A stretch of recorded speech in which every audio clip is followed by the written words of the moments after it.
संक्रांति का त्यौहार पूरे भारत में अलग अलग नामों से जाना जाता है। उत्तर भारत में इसे मकर संक्रांति के नाम से जाना जाता है। और इसे मकर संक्रांति क्यों कहा जाता है, चलिए अब जानते हैं।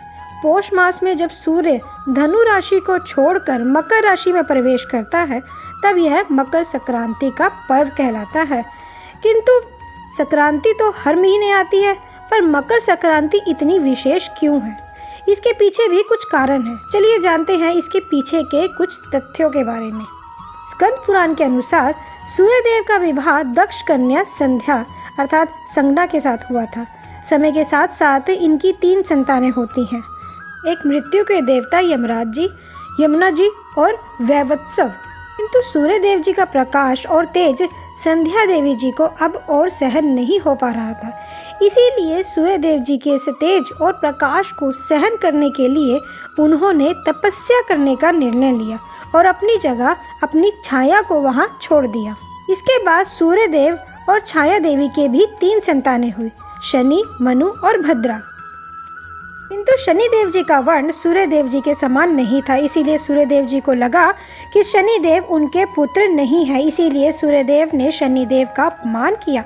और जैसे कि हम सब जानते हैं कि शनिदेव कर्म फल देने वाले हैं और सूर्यदेव का यह कार्य गलत था। इसीलिए शनिदेव ने अपनी तिरछी नज़र सूर्य देवता के रथ पर डाली, जिसके कारण उनका रथ धीमी गति से चलने लग गया। अब सूर्यदेव जी को और भी क्रोध आया और क्रोधवश उन्होंने शनिदेव जी का कुंभ राशि का घर जला दिया। अब शनिदेव जी ने उनके इस कार्य के लिए सूर्य देवता जी को कुष्ठ रोग होने का श्राप दे दिया, जिसके कारण सूर्यदेव सफ़ेद पड़ गए।